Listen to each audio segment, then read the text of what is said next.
नमस्कार, मैं अंजलि मिश्रा। स्वागत है आपका हमारे चैनल में। इस वक्त आपको बता दें कि 5 अलग अलग राज्यों में विधानसभा चुनाव थे और उन सभी में मतदान समाप्त हो चुका है। 10 मार्च को रिजल्ट आने वाला है, लेकिन उससे पहले लगातार जो है एग्जिट पोल सामने आ रहे हैं, जो 5 में से 4 राज्यों में बीजेपी की सरकार बनाती नजर आ रही है। ऐसे में आज हमारे साथ वेद शर्मा जी मौजूद है। मैं वेद शर्मा जी से जानना चाहूंगी पहले पंजाब को लेकर, क्योंकि पंजाब में जिस तरीके से एग्जिट पोल निकल कर सामने आ रहे हैं, आप 1.5 महीने तक वहां पे थे, ग्राउंड पे आपने सब कुछ देखा है, तो पंजाब में जो है लगातार आम आदमी पार्टी का पलड़ा भारी नजर आ रहा है। इस पर आप क्या कहेंगे? देखिए, पंजाब की पॉलिटिक्स बड़ी इंटरेस्टिंग है और जो लोग आम आदमी पार्टी को जो है बहुत सारे एग्जिट पोल जो है कंप्लीट मेजॉरिटी के साथ दिखा रहे हैं, वहाँ पे थोड़ा सा रियलिटी टेस्ट करना ज़रूरी है। रियलिटी टेस्ट करना इसलिए भी ज़रूरी है कि ये वही आम आदमी पार्टी थी जिसको पिछली बार भी इसी प्रकार का एक मोमेंटम दिखाया जा रहा था और ये दिखाया जा रहा था कि पूरा मोमेंटम जो है आम आदमी पार्टी के साथ है। और आम आदमी पार्टी की जो पॉलिटिकल जर्नी है उसमें कहीं ना कहीं अगर बहुत बड़ा कंट्रीब्यूशन है तो वो पंजाब का है। बिकॉज जब आम आदमी पार्टी के पहली बार कोई सांसद जीत के आए थे तो वो पंजाब से ही जीत के आए थे और उसके बाद 5 सालों में वो पार्टी को छोड़कर चले गए। फिर उसके बाद 2017 में जो है जो चुनाव हुआ उसमें 20-22 जो है एमएलए पंजाब की जनता ने इनको जिताकर दिए और उसमें से भी लगभग 10 छोड़ के चले गए। तो एक पार्टी जो बड़ी रेवोल्यूशनरी बातें करती है और उसके काम बातों से बिल्कुल उलट होते हैं और ये पूरा का पूरा मीडिया मैनेज्ड इलेक्शन रहता है आम आदमी पार्टी का, तो उसने कहीं ना कहीं उसी इन्फ्लुएंस को, मीडिया के इन्फ्लुएंस को अपने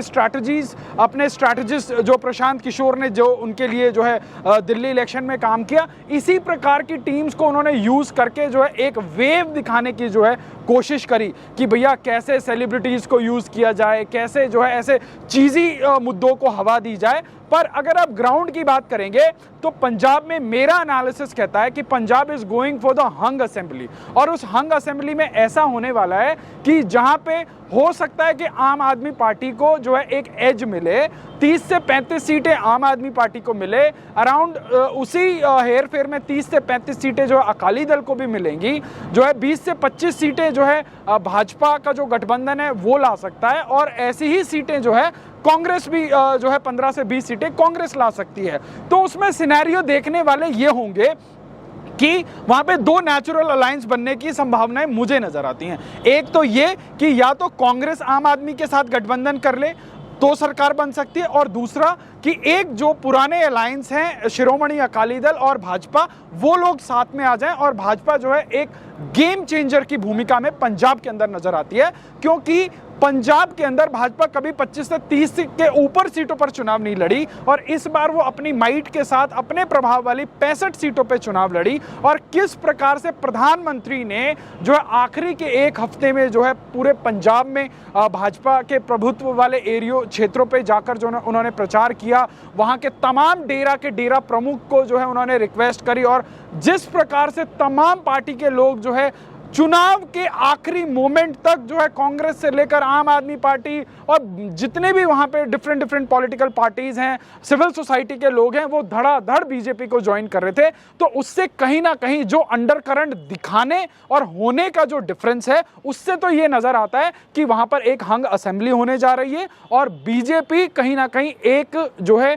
किंग मेकर की भूमिका में नजर आती है। तो वेद शर्मा जी, एक चीज और बताइए मुझे, जैसे कि आपने पंजाब को लेकर बताया कि आपका क्या एक्सपीरियंस है, किस तरीके से पंजाब में बहुत कुछ बदलाव देखने के लिए मिले, तो ऐसे में चूंकि 5 अलग अलग राज्यों में विधानसभा चुनाव हुए, आपने पंजाब का बताया, तो मैं चाहती हूँ कि आप उत्तर प्रदेश, गोवा और साथ ही साथ जो बाकी के जो राज्य हैं उन्हें लेकर भी आप टिप्पणी करें और बताएं कि आखिर आपको क्या लगता है, क्योंकि बाकी और 4 राज्यों में जो है बीजेपी की बहुमत दिखाई जा रही है, जिससे एग्जिट पोल से विपक्ष लोग जो है काफी नाराज नजर आ रहे हैं। देखिए,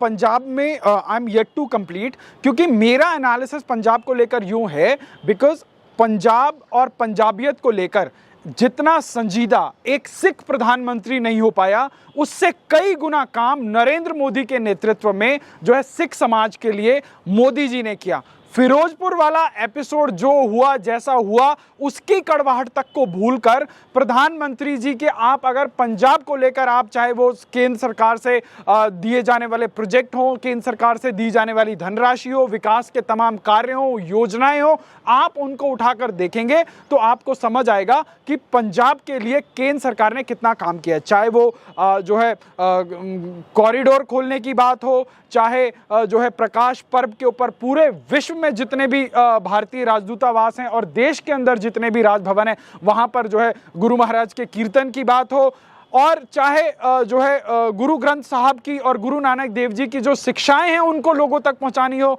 चाहे चार साहिबजादों की याद में जो है वीर बाल दिवस हो। आप सोचिए, इस देश के अंदर एक सिख प्रधानमंत्री था जो 10 साल तक इस देश का प्रधानमंत्री रहा, वो अपने समाज के लिए, अपनी संस्कृति के लिए इतना कुछ नहीं कर पाया। एक अपॉर्चुनिटी होते हुए उसकी राजनीति सिर्फ जो है तुष्टीकरण तक केंद्रित थी। पर एक प्रधानमंत्री जिसको उसी पंजाब की धरती से इतना जो है नफरत दिया गया, किसान आंदोलन की आड़ में मर्जा मोदी के नारे लगाए गए, उसी प्रधानमंत्री ने उन सब चीजों को इग्नोर करते हुए जितना काम पंजाब के लिए किया, वो मुझे नहीं लगता कि स्वतंत्र भारत के इतिहास में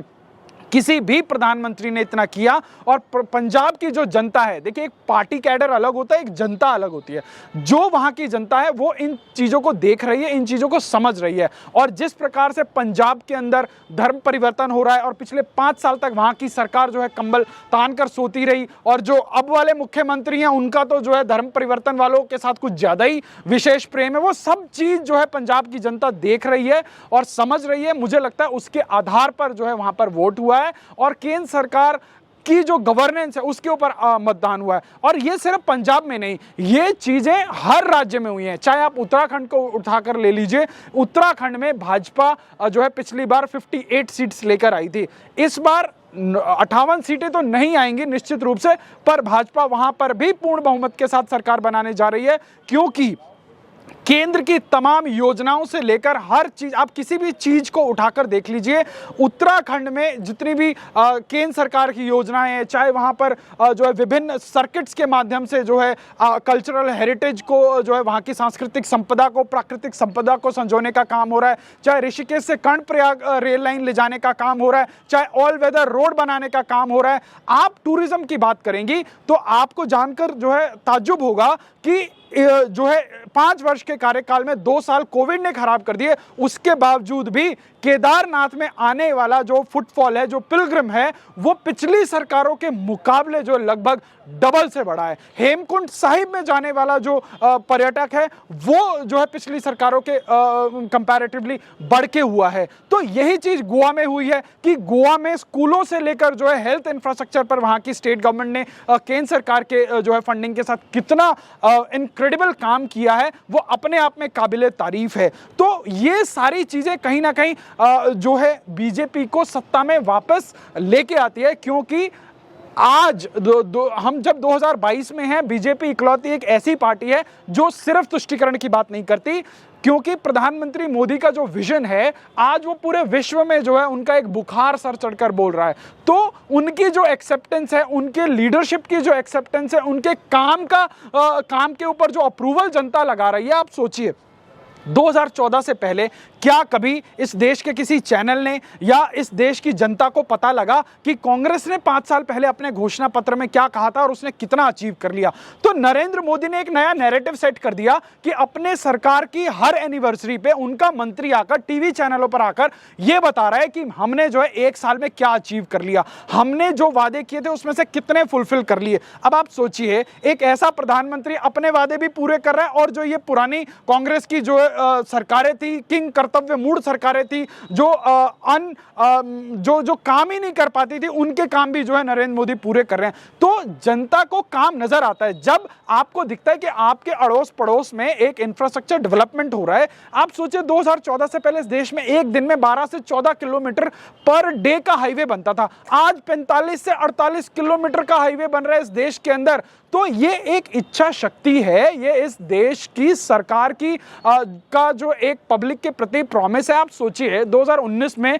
303 के बहुमत के साथ सरकार आती है और उसके बाद कितनी तेजी से वो जो अपने पोल प्रोमिसेस पूरे करते हैं, धारा 370 हटाते हैं, 35A हटाते हैं, और उसके बाद जो है राम मंदिर का मसला इतना इजीली सॉल्व हो जाता है, तो विपक्ष वाले परेशान है, हैरान है कि यार इन्होंने तो अपने घोषणा पत्र के आधी जो है पोल प्रॉमिस तो 1 साल में ही पूरे कर दिए, हमारे पास कुछ है ही नहीं। तो इन लोगों ने देश के अंदर एक हिंड्रेंस पैदा करनी शुरू करी, एक डिस्टर्बेंस पैदा करनी शुरू करी। आज इस देश के अंदर विपक्ष, पहली बात तो विपक्ष है ही नहीं, और जो भी बचा कुचा उसका काम यह था कि कोई कंस्ट्रक्टिव काम करे। आप सोचिए, इस देश के अंदर कोविड हो रहा है और उसके बाद इस देश का विपक्ष चाइना की बातों को जो है एक्नॉलेज कर रहा है, चाइना की बातों को एक्सेप्ट कर रहा है, पर देश के प्रधानमंत्री, देश के रक्षा मंत्री, देश के स्वास्थ्य मंत्री की बात मानने को तैयार नहीं है। परंतु जिसके नेतृत्व पर इस देश की जनता ने मोहर लगा दी, उसको जो है उसका कोई बाल बाका नहीं कर सकता। और उनके नाम पे आप चाहे एक मुख्यमंत्री बदल दीजिए, चाहे 2 मुख्यमंत्री बदल दीजिए, क्योंकि इस देश का जो प्रधानमंत्री है वो अपने 303 सांसदों का जो है रिपोर्ट कार्ड मांगता है, और जिसका रिपोर्ट कार्ड में ऊपर नीचे होता है तो उसको वो बोलता भी है कि हाँ भैया तुम्हारे क्षेत्र में काम नहीं हो रहा और तुम्हें करना पड़ेगा। इसी का नतीजा है कि 282 से 303 आता है। इसी का नतीजा है कि उत्तर प्रदेश के अंदर जहां बीजेपी कोई फाइट में नहीं होती थी, वहां जो है 325 सीटों के साथ सरकार बनाती है, वहां पर जो है 80 में से 72 सीटें जीत के लाती है, और दूसरे इलेक्शन में फिर दोबारा जो है 63 सीटें जीत के लाती है। तो ये जो एक कर्तव्य निष्ठा है जो इन्होंने अपने आप को प्रूव किया जनता के सामने, तो चाहे वो मणिपुर हो, चाहे वो गोवा हो, चाहे वो आपका उत्तराखंड हो, चाहे उत्तर प्रदेश हो, इन चारों राज्यों में तो पूर्ण बहुमत के साथ सरकार बनी रही है। इसके साथ साथ पंजाब में जो है एक किंग मेकर वाली भूमिका में जो भारतीय जनता पार्टी नजर आ रही है, ये जो है इस देश के अंदर आने वाली 10 तारीख को बहुत सारे राजनीति के मायने बदलने के लिए एक बहुत बड़ा जो है एक इशू होने वाला है। क्योंकि जो लोग इस देश के अंदर सिर्फ जो है जात पात की राजनीति करते थे, जो लोग इस देश के अंदर सिर्फ हेट की राजनीति करते थे, जो लोग तुष्टीकरण की राजनीति करते थे, आज उन लोगों के चेहरे के ऊपर एक करारा तमाचा है कि अब जो है जात पात की राजनीति नहीं होगी, अब क्षेत्रवाद की राजनीति नहीं होगी, अब अमीर गरीबवाद की राजनीति नहीं होगी, अब जो राजनीति होगी तो वो विकास की राजनीति होगी, और विकास किसी की जात नहीं देखता है। तो ऐसे में आपने सुना कि किस तरीके से वेद शर्मा जी के हिसाब से जो